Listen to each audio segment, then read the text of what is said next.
Guess what's in the feature match area for round 3 at the top of your screen? It's AJ. He's playing Esper Stoneblade. I talked about this deck a little bit when we were doing the metagame breakdown in the first round. Esper Stoneblade, classic legacy archetype that you don't see very much anymore. So this is Stoneforge Mystics. It's counterspells. It's removal, interaction. It's a very grindy mid-range deck, and I love to see it in Modern now. I think with the addition of Preordain, this deck really has some legs. It do be popping. And of course, his opponent, Grixis Waste Not. We saw this deck at the last Modern tournament. I believe it was actually at the Team Trios. Yes. We saw it do some gross stuff. This deck is exciting. It's so cool. Waste Not is such a rad card already. For real. Community designed to the point where the actual name of the card is the community name for the card. Yes. And it's just begging to be broken. They made all of these they have all of these effects on it that are whenever your opponent discards, right? You get these cool effects. And it's basically going, okay, when are you going to make him discard cards? And they go, okay, well the deck's going to build itself now. You just get the most efficient discard spells. It turns out, if you want to play this sort of mid-range deck that really attacks your opponent's resources from multiple angles, Grixis is a good colors to do that in. Agreed. Yeah, it's also one of the few decks you and I have talked about this when it comes to sideboarding in or out cards. Thoughtseize and that kind of angle doesn't do well in a lot of matchups. You kind of want to take it out over. Yeah, when you're going in a long grindy game. Yeah, in this case. Well, this deck also it has things like Kroxa. Yes. And things like Grief. Ooh. Things that can actually impact the board, as opposed to just just looking at your opponent's hand. Yep. So AJ won the die roll on the play here. Going to start off with Preordain. a Watery Grave and a Preordain. Just Again, the card that I think that really gives this deck legs now. Yeah, Murktide Regent, excellent card. Went a top-bottom draw there. I always think that's the classic Preordain. The classic Preordain top-bottom draw. Yeah, Ricardo's just hoping to get a turn 2 Waste Not and then start getting these Croxes put down. If you can Waste Not turn 2 and then evoke a Grief, even better, right?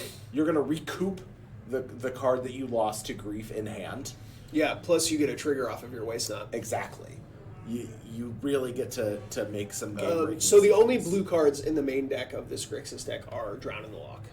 Which I think is correct. Yeah. It's just your opponent's graveyard gets giant. Yep. And it's a really good way to interact with the stack. It functions as both a removal spell and a counter spell. Yep. And sideboard choices open up too. Yeah. You're having access to blue in sideboards. You get to you can bring in Dress Down, like we talked about, very good card. Any kind of bounce effects you can put Mystical Dispute has been pretty good. Yeah, exactly. exactly. Pretty good sideboard tech. In Legacy, common sideboard things are like Pyroblast and Hydroblast. Yep. Well, in Modern, it's kind of become Mystical Dispute. It's like the de facto interactive spell. So end of turn Orcish Bowmasters here. It's in response. To this Consider. Actually, AJ is going to crack the Flooded Strand. We have a removal. And this Esper Stoneblade deck is sick. So if we have a Spell Pierce, this is gonna have some good value on it. Spell Pierce cannot counter Orcish Bowmasters, my friend. Non-creature spell. a Stern Scolding could. Yeah. That. Let's see if he's got it. It is a second copy of Consider. So it looks like the first Consider is going to look at a Stoneforge Mystic, which AJ is going to draw. Oh my god. Orcish Bowmasters will now enter the battlefield, I believe. Okay. And we've got an Orc coming. Yep. So that's going to ping AJ, and then this Consider will resolve. Yep. AJ will again surveil a card. This and the so Orcish Bowmasters is going to grow once this Consider is finished resolving. So, a Sword of Feast and Famine, the blade in the Stoneblade. Yeah, I'm excited to see that's going to go to blades. the graveyard. AJ will draw a card pinging from the army. I really like that it was like AJ cast Consider, and Ricardo's like, no, you don't. And AJ's like, I'm going to do it even harder now. But wait, there's more. AJ has a Glacial Fortress. No, so now all access to the colors of mana. Here is a Murktide Regent. Very good, very good. So, nice 2/2. Here is a 6/6 flyer. Yep. Ricardo does have ways to deal with this. Like, he's got kill spells. He has Unholy Heat. Does he not Terminate? I don't know if he has copies of Terminate. He has Unholy Heat, and I believe he has Fatal Push. Fatal Push not going to kill a Murktide Regent, though. We have a Thoughtseize coming down? Thoughtseize is getting Spell Pierced. Okay. We don't want you having access to it. And there is the Terminate, which is going to take care of this Murktide Regent. This was what I was wondering. Orcish Bowmasters is going to hit the red zone and knock AJ down to 12. The sequencing on that. Yeah, premium. Yeah.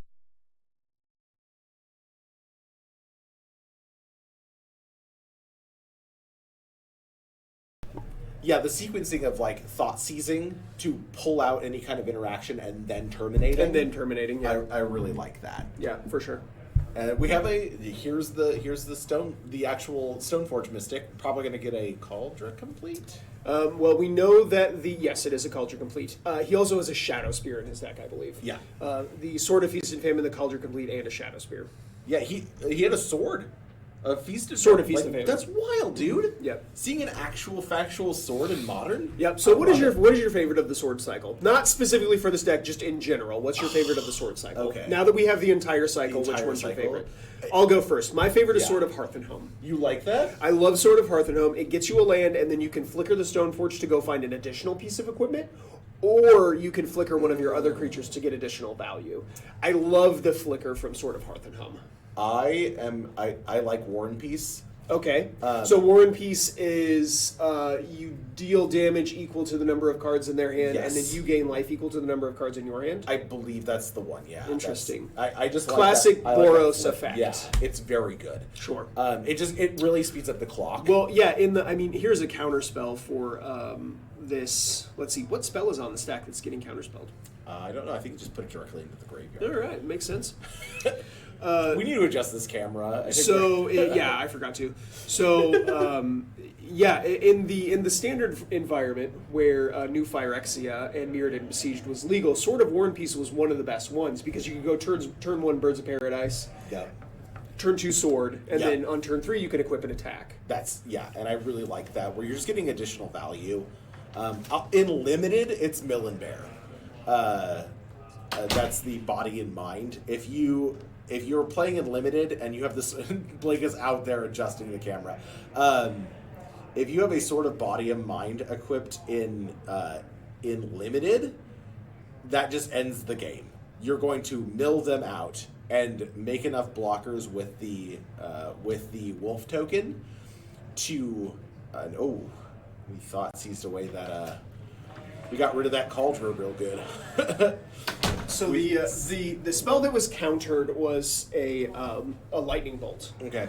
And then the Snapcaster Mage flashing back. The Thoughtseize there is going to take care of Cauldron Complete. Very good hit. Pass back to AJ here. Let's see what he's got. This is a classic Grixis, right? Like we're seeing. Basically. I mean, it's like a high synergy pile, though. Yeah. As opposed to being like the Death Shadow variant or the bigger like control deck. This is more of like a mid range deck. Mm-hmm. Just looking the Snapcaster Mage, I like that. Just looking to he did not have the Snapcaster Mage last month. No. So just really looking to grind, get a couple of these cards in play that have this high synergy, like Kroxa plus Waste Knot, and just really snowball the value. Yeah, I like that, and like that Kroxa is gonna he's filling up his graveyard at a reasonable pace, so like the Kroxa is gonna come back pretty quick once he casts it. This is a Sauron's Ransom. Ooh, I love this card. Top 4. Sauron's Ransom gonna pull the top 4. Ricardo will now get to separate those into 2 piles. One face up, one face down. Yep. It's a 2/2. AJ can then select one of the piles to put it into his hand. Yep. And then it also says the ring tempts you. So Stoneforge Mystic is going to become a ring bearer here. Legendary. Stoneforge Mystic is now legendary. And also Skulk. Yeah. Can it be blocked by creatures with greater power? Yep. So it could get in under this this orc. So we saw some interesting cards there that Ricardo has to choose from. He has a Stoneforge Mystic, but I don't know what other targets he has. Yeah. And interestingly, the correct way to do this is just to have two 2-card piles. Like Fact or Fiction has a 3-2 pile. Your opponent's gonna be able to make that choice face up. Oh, nice, Blake coming in clutch with the ring there. Having the face down piles makes this a super interesting choice. Yeah, I love Sauron's Ransom. Yeah, I know you were talking about the best thing to do is to make 2 2-card piles. If my opponent ever makes a 3-card pile, I'm taking it. Snap. Thanks. Done. Yeah, it doesn't matter if it's face up or face down. It could be 3 lands. The difference between Fact or Fiction and Sauron's Ransom is that all the cards are face up. Yeah. But you always get a 3-card pile no matter what. Yeah. Or like if your opponent's a heathen, they give you a 5-card pile and a 0-card pile. Like here, just draw 5. Thanks. Yeah. So yeah, if that ever happens with Sauron's Ransom, 100%, You take the 3. take the 3 cards. Yeah, it doesn't matter what the 1 card is. Okay, so we got a Stoneforge face up. I thought this was a pile is going to do. He doesn't want that Stoneforge. I don't know if that was the correct play. I would have done the Stoneforge face down, I think. What else was in the pile? I only saw the land in the Stoneforge. We don't know what the other 2 cards were. Here's a Murktide Regent. Yeah, I think that was one of the cards in there. 10 out of 10. I think he has 2 or 3 sorceries. Yeah, I think it's just 2. So it's just going to come in as a 5/5, just as a 5/5. Just a 5, just a 2 mana 5/5 flyer. Oh, 6/6. Sorry, like just a 2 mana 6/6. Yeah, this is we watched the Scion of Draco. Yeah. Well, which is a 2 mana 4/4 flyer. This is a 2 mana 6/6 flyer. Oh yeah, that wholly different creatures. We watched AJ play in the last round where he had a Murktide in play, and he played a second Murktide. Oh, and put 5 counters on the other one. Yeah, it made it at 13. So here is a Crocs. That's going to come into play, get a trigger. AJ will need to discard. It looks like it's going to be a copy of Fatal Push. Yep. Unfortunately for Ricardo, this... that's pretty good too. Here is a Thoughtseize, so that's going to take care of the subtlety that's in AJ's hand. I believe His life total dwindling. I believe AJ is now Hellbench. No more cards left in hand. However, this 6/6 Murktide Regent... and a 1/2 unblockable. Well, the Murktide Regent is probably going to have to stay back on defense, at least for now. He has a pretty low life total.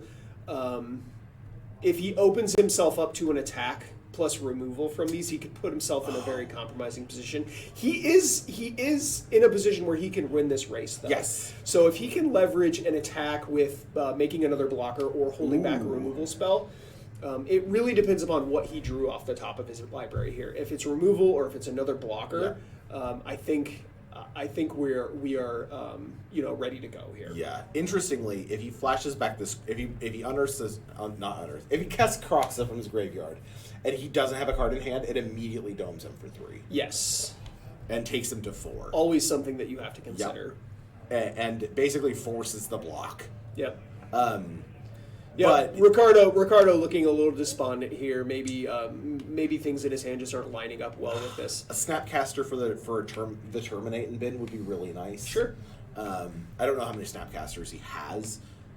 I'm gonna guess that AJ drew a good card, and the card he's holding in his hand is of consequence. Yeah.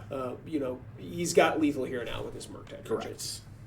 So we're just getting in. Okay. Looks like Ricardo is just going to turn his card sideways. So this is 4 damage coming his way. It looks like 2 mana is going to get tapped here as an Orcish Bowmasters. Oh, nice. So we get to eat So not only is this a blocker, but it's also removal. I think Orcish Bowmasters was one of the best draws he could have. Yeah, that's incredible, actually. It's easily the reason to include black in this deck. I think without black, Fatal Push I don't think is a full enough reason to include. Sure. It's a great card in addition to this, but yeah, okay. So it looks like the Orc is going to come down and auto take care of the one. Snapcaster, and then Stoneforge Mystic is going to block the army token, and that is going to do it for Game 1. These players are going to sideboard. We'll be right back with Game 2.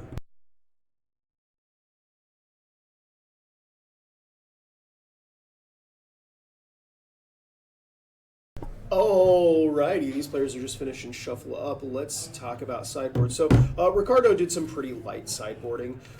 Just brought in a couple copies of Soul Guide Lantern and a Dathi Voidwalker. Okay. Took out Kalidas and an Underworld Breach. AJ did some pretty broader takeouts. Like he took off some one-outs. He took out like a copy of Stoneforge. Took out a copy of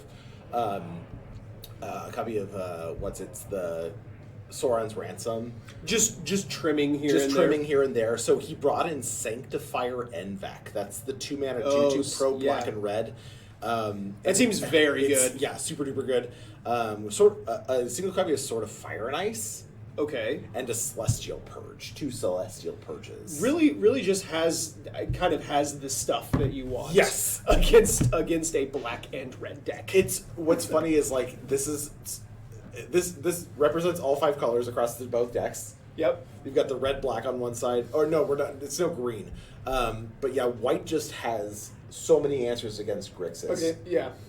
Or Rakdos in particular. Yeah, but it's totally basically that Sanctifier Envec is basically the anti-Croxa. Mm-hmm.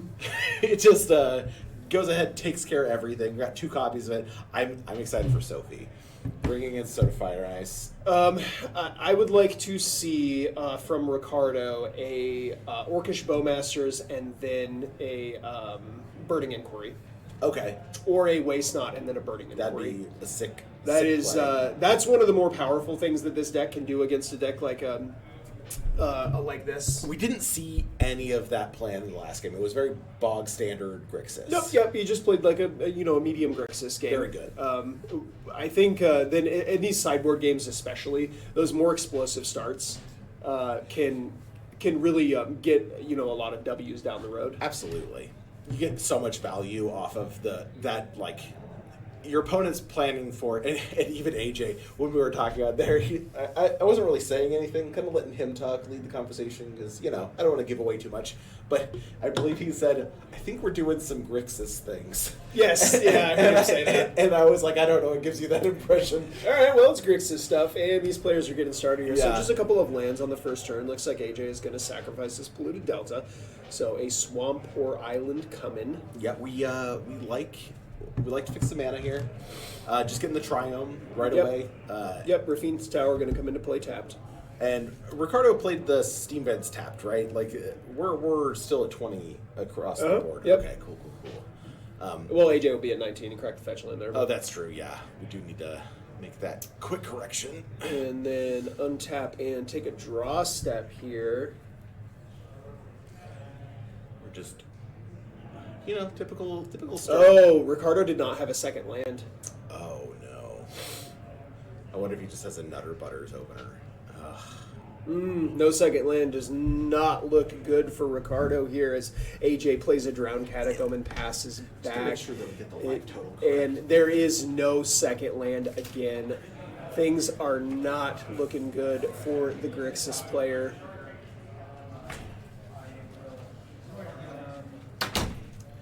As AJ adds another land to his side of the battlefield.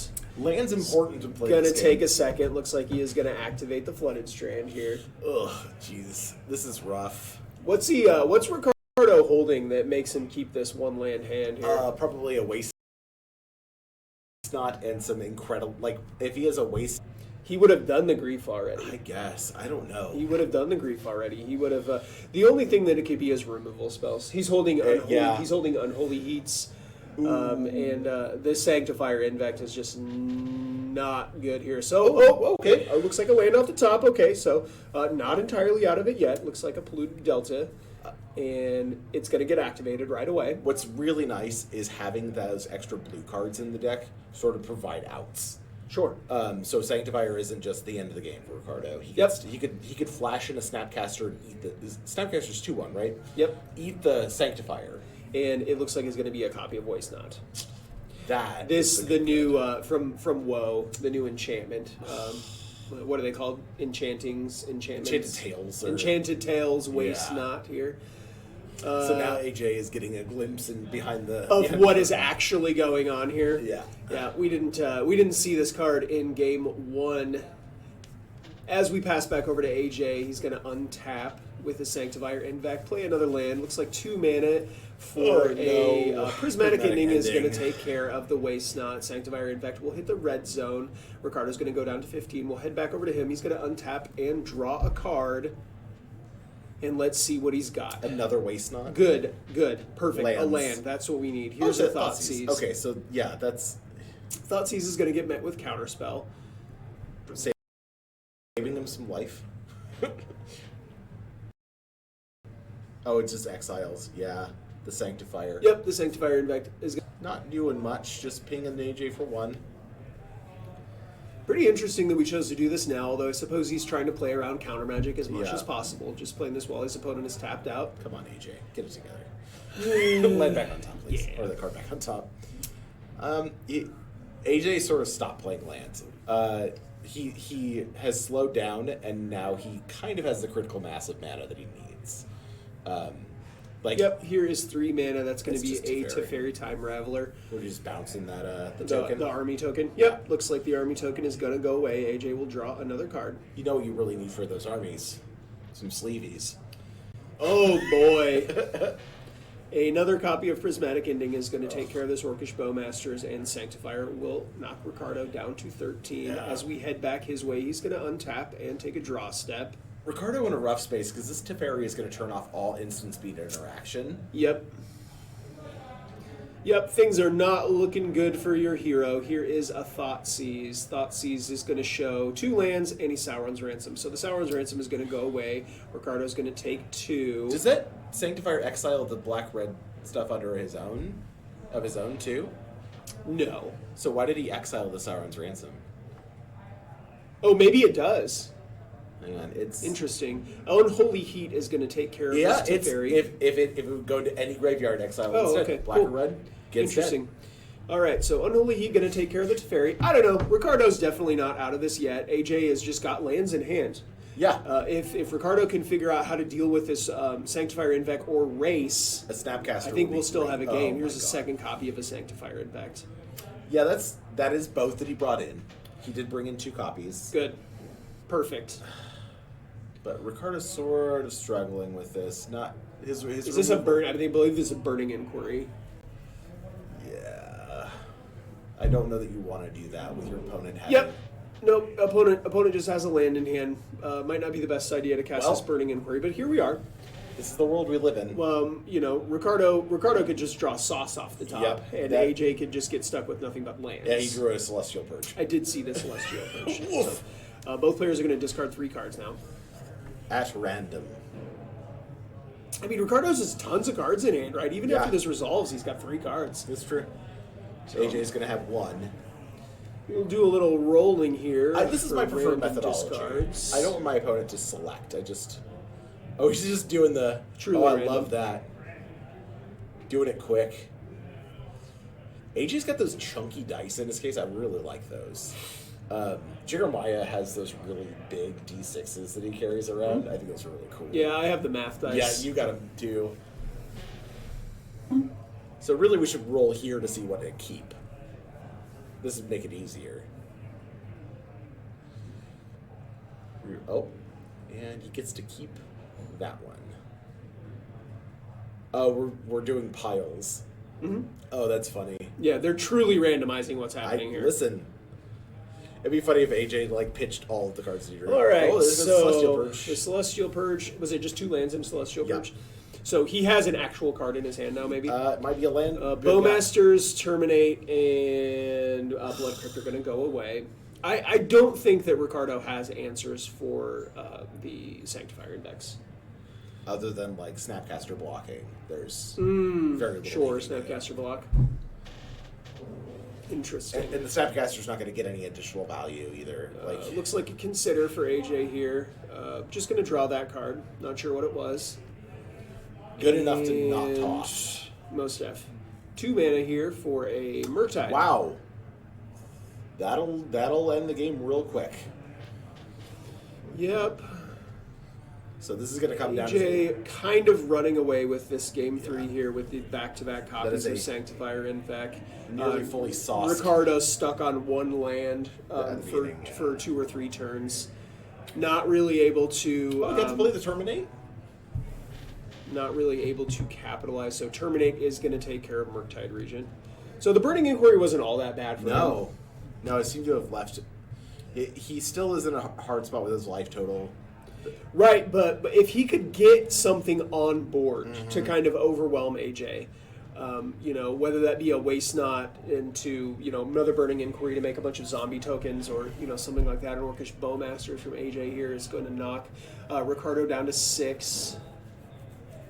And as we head back AJ's way, and he top decks another Murktide Regent, and that is just it. That's a quick one. AJ on Esper Stoneblade going to take this one down. Man, this deck is sweet. He has been fighting the good fight all day. That deck is very, very cool. And it does take a good pilot. I think AJ is a very talented player. It's one of those things where you can kind of leverage your skill. Yeah, and it's nice to see something that we didn't really expect today. No, not at all. Putting up numbers. Yeah, most definitely. All right, we will be back for round 4 in just a little bit. BRB, love you.